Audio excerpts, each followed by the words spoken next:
আমরা অনেকেই এই ভাষণটা সম্পর্কে জানি না। আমরা অনেক ভাষণ নিয়ে এখন গর্ব করি। নবী করিম সাল্লাল্লাহু আলাইহি ওয়াসাল্লামের এই যে সর্বশ্রেষ্ঠ ভাষণ, এটা কতজন জানেন? বিদায় হজের ভাষণ।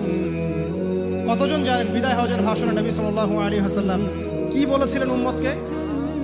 আমরা একটু আপনাদেরকে শোনাবো, শুনিয়ে ইনশাআল্লাহ লেকচারটা শেষ করব। নবী করিম সাল্লাল্লাহু আলাইহি ওয়াসাল্লাম এই দিনে 31টা বিষয়ে উম্মতকে নির্দেশ দিয়েছেন। 31টা বিষয়, সবগুলো বলার সময় পাওয়া যাবে না, আমি কয়েকটা কথা বলছি। নবী করিম সাল্লাল্লাহু আলাইহি ওয়াসাল্লাম সবার সামনে দাঁড়িয়ে দীর্ঘ 23 বছর অক্লান্ত পরিশ্রম করে দাওয়াতি মিশন কমপ্লিট করার পরে সবাইকে সমবেত করে একটা হজ করলেন।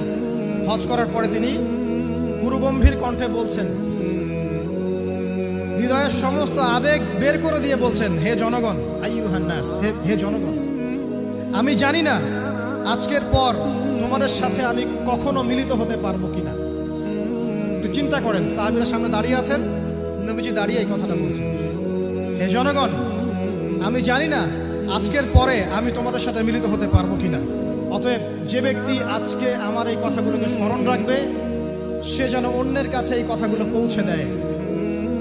হতে পারে যার কাছে পৌঁছে দেওয়া হচ্ছে সেই এই কথাগুলোকে বেশি সংরক্ষণ করতে পারবে। আল্লাহ পাক তার প্রতি রহম করুন যে আমার এই কথাগুলোকে অন্যের কাছে পৌঁছে দেবে। নবীজির ভাষণ। এরপর নবীজি বলছেন, জেনে রাখো, নিশ্চয়ই তোমাদের পরস্পরের, মুসলিমদের পরস্পরের সম্পদ, পরস্পরের রক্ত, পরস্পরের এই যে জান, মাল, ইজ্জত, এগুলো একে অপরের জন্য হারাম। মুসলিমদের পরস্পরের রক্ত, পরস্পরের ইজ্জত, সম্মান একে অপরের জন্য হারাম। এর হানি করা একে অপরের জন্য হারাম। ঠিক যেমন আজকের এই দিন হারাম, এই শহর হারাম, এই মাসও হারাম। নবী করিম সাল্লাল্লাহু আলাইহি ওয়াসাল্লাম বলছিলেন, জেনে রাখো, 3টা বিষয়ে যেন তোমাদের অন্তর কখনো খেয়ানত না করে।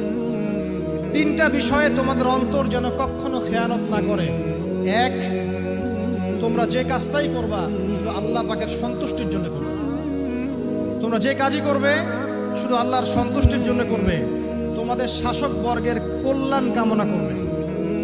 তোমাদের শাসক বর্গের কল্যাণ কামনা করবে। 3 নাম্বার, মুসলিমদের জামাতকে আঁকড়ে ধরে রাখবে। মুসলিমদের ইউনাইটেড কমিউনিটিকে আঁকড়ে ধরে থাকবে। এই 3টা বিষয় পালনের ক্ষেত্রে তোমাদের অন্তর যেন খেয়ানত না করে। এদিন সূর্য ঢলে যাওয়ার পরে নবী সাল্লাল্লাহু আলাইহি ওয়াসাল্লাম আরো বললেন, শুনে রাখো হে মানব জাতি, এটা ভালো করে শোনেন, শুনে রাখো হে মানব জাতি, নিশ্চয়ই আমি মুহাম্মদ সাল্লাল্লাহু আলাইহি ওয়াসাল্লাম জাহেলি যুগের যত কুপ্রথা আছে সমস্ত কুপ্রথাকে আমার পায়ের তলে পিষ্ট করে গেলাম। জাহেলি যুগে কি ছিল ভাই? শিরিক ছিল, সুদ ছিল, মাদক ছিল, নারীর অবমাননা ছিল, কন্যা সন্তানকে দাফন করা হতো, রক্তক্ষয়ী, হানাহানি, মারামারি, কাটাকাটি ছিল। এগুলো সবকিছুকে আমি আমার পায়ের তলে দাফন করে গেলাম। এটা কি দাফন হয়েছে? তিনি বলছেন, নিশ্চয়ই আমি জাহেলি যুগের সুদকে আমার পায়ে তলে পিষ্ট করে যাচ্ছি। সর্বপ্রথম যার সুদ আমি পিষ্ট করছি তিনি হচ্ছেন আব্বাস ইবনে আব্দুল মুত্তালিব, আমার চাচার সুদ। নিজের পরিবার থেকে দৃষ্টান্ত স্থাপন করলেন। তিনি আরো বললেন, হে উপস্থিত জনগণ, তোমরা মেয়েদের ব্যাপারে সতর্ক থাকবে এবং তোমাদের স্ত্রীদের ব্যাপারে সতর্ক থাকবে, তাদের হকের ব্যাপারে সতর্ক থাকবে, কেননা তোমরা তাদেরকে আল্লাহর কালিমার মাধ্যমে হালাল করে নিয়েছো। অতএব তাদের ব্যাপারে তোমরা সতর্ক থাকবে। তোমাদের উপর তাদের হক হচ্ছে তোমরা যা খাবে, যা পরবে, তাদেরকেও তাই খাওয়াবে, তাই পরাবে। আর তাদের উপর তোমাদের হক হচ্ছে তারা তোমাদের বিছানায় এমন কাউকে আসতে দিবে না যাদেরকে তোমরা অপছন্দ করো।